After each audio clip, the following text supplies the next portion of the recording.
With every trip that Shelley and I take, I always learn something new. Our Pacific Northwest Coast road trip was no exception. While I was performing my normal pre-trip research, I built a list of places that I wanted to photograph. I then planned out the route according to those places and took into account the places that Shelley had found for us to stay at. I'll talk more about the pre-trip planning process in another post later on. For this post, I would like to talk about the unknowns or things that I learned while in the field and on the road. The following are my top 10 takeaways from photographing the Pacific Northwest coast.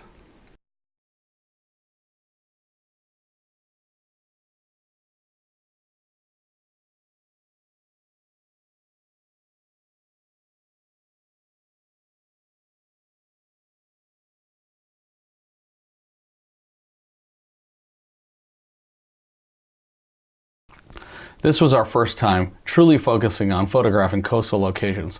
I knew in advance that the tides would play a big part in the trip. What I did not fully understand was how much influence the tides would hold on my ability to find compositions with the limited time that we had in each location. Here are a few of the links that I found helpful in determining the tides for various locations while photographing the Pacific Northwest. NOAA is a great resource. Their tides and currents page is just, without a doubt, the one that I go with. There are also various apps, but I'll talk about them later on. I would also like to point out that most of the visitor centers along our route had printed tide charts available. So if you can't find one online or you lose internet access, try a fishing shop or a visitor center, a tourist center. Most of them had tidal charts available, and quite a few of the places that we stayed actually had printed tidal charts as well.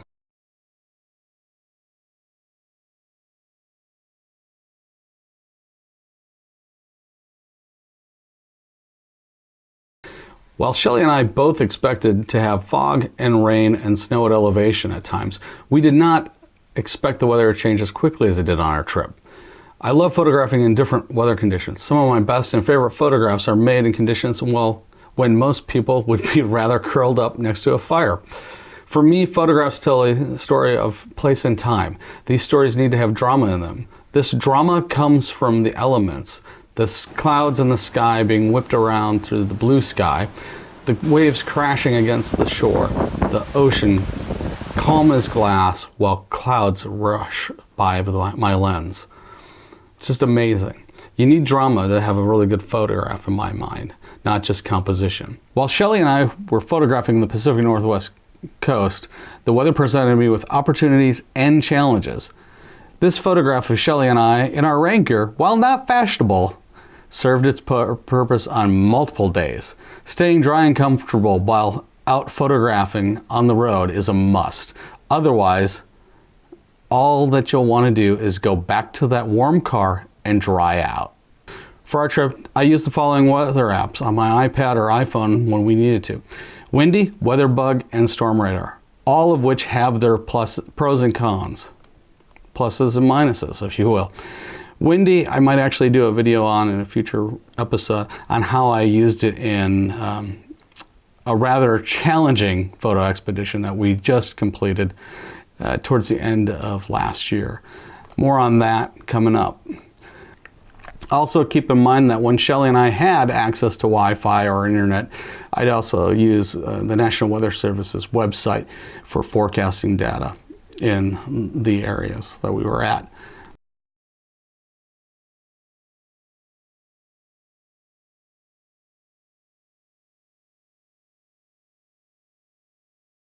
The one thing that I was not prepared for was the fact that some of the locations where I would prefer and love to photograph sunset closed 30 minutes to an hour prior to sunset. While a couple of locations allowed for you to hike in from a mile or two away, the simple fact that we were crunched for time each day on the trip made that impossible. For a good example, read my post about Cape Miras and Cape Kiwanda in passing, or you can check them out here on the YouTube channel. There's a link right there in the card above or in the description below. Another great example of location availability would be the Point Bonita Lighthouse in the Marin Headlands. You can check out the YouTube video on that, link down below, or click on the box above, or head on over to the website and read Part 20 San Francisco and Point Bonita Lighthouse, links below as well. This one was mostly my fault. I didn't do enough research. I figured it would be open 7 days a week. That lighthouse is only open Sunday and Monday, and it's a limited time when they're open. So check out the video or read the blog on that.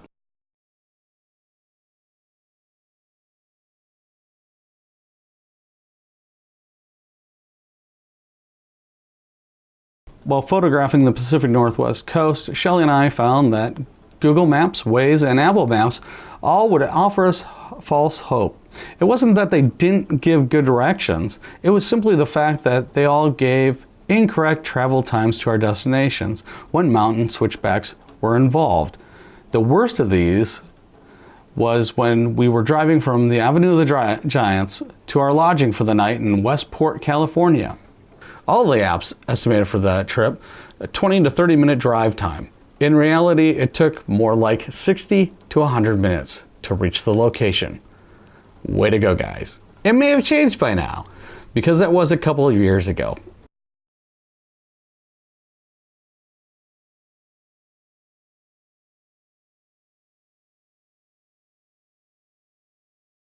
I was shocked by the number of people that Shelley and I ran into at some of the locations while photographing the Pacific Northwest coast. For some reason, I just didn't expect to see the sheer number of people along the Pacific coast during the early spring.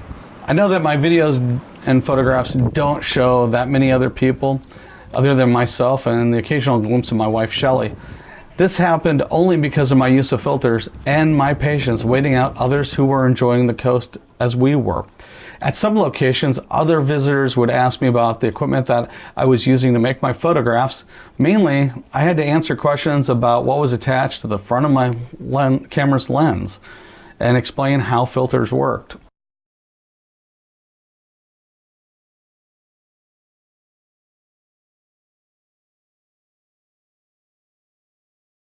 While in planning stages for this trip, I knew that the topology or the terrain of the Pacific Northwest can vary greatly.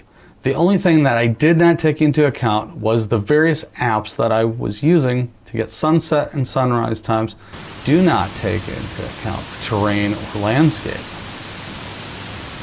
Bear that in mind if you're going to rely on photo pills or the photographer's ephemeris. Those two were off by 30 minutes to an hour sometimes, based on what the terrain was like. One of the times that this was most evident was during our hike back to Solar Duck Falls in Olympic National Park. If you haven't read that post, head on over to the website. You can also view it here on the YouTube channel. Link to the YouTube is up there and in the description below for both.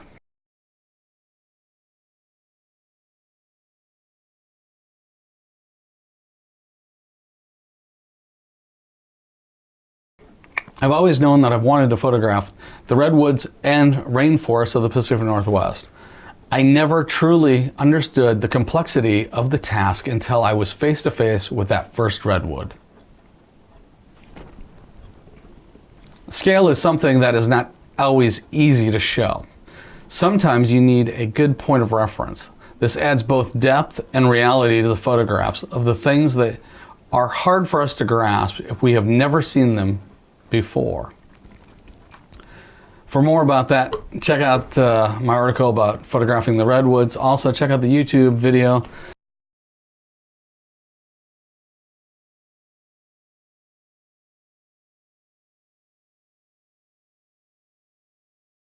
One of the major changes that I undertook on this trip was filming video. At first, I wanted to create the story of the trip totally in the field. It was in Seattle that I remembered why it was on the radio and not on television. I have issues talking to a camera when others are around. Yeah, I know, it seems counterintuitive to me wanting to start up a YouTube channel. But hey, I'm working to get over it. And eventually I will get past it fully. The more you do something, the more likely it is that it will be easy to do. I've learned that throughout life. There were points on this trip that I wanted to give up, and I forced myself to at least record and film B-roll. I did this knowing that I would still have the chance to talk about my photography and the trip once I was home and in the safety of this space. Shelley and I have taken a few more trips since our Pacific Northwest Coast road trip. I have both the videos and photographs to prove it. Oh, there will be more videos. It's just a matter of time. Yes, and I know all too well now that not everybody can do this because it is time consuming. And keep this in mind also, that when I'm on one of these trips and I am filming, the photography comes first. So if I talk about something in the video and I show you a photograph of it and I have no video around it, it's because I wanted the photo more than I wanted the video. First and foremost, I'm a photographer. Secondly, I'm trying to provide some entertainment value, at least to myself. Because if I can't entertain myself with these videos, then who are they going to entertain?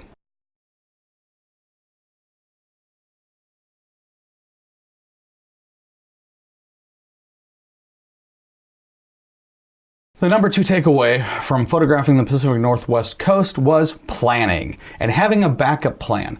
This was the first trip that I planned out every location that I wanted to photograph. I even went so far as to build a list of Plan B locations. This was done just in case the weather and conditions just didn't allow us to photograph at the Plan A sites. It's always good to have a plan and a backup plan, or at least a list of locations that you can go, well, it's not really good on the coast right now, so let's try a forest scene. Let's try going for a waterfall. Luckily, Plan A, for the most part, came off without a hitch, so Plan B never got tapped. With past trips, Shelley and I would look at a map, choose a general area or national parks that we wanted to see and photograph in general. Well, happy little accidents are great. I now plan as much as possible. It makes the whole process more enjoyable. And those happy little accidents do still occur. And some of those make for the greatest photographs that I've ever taken.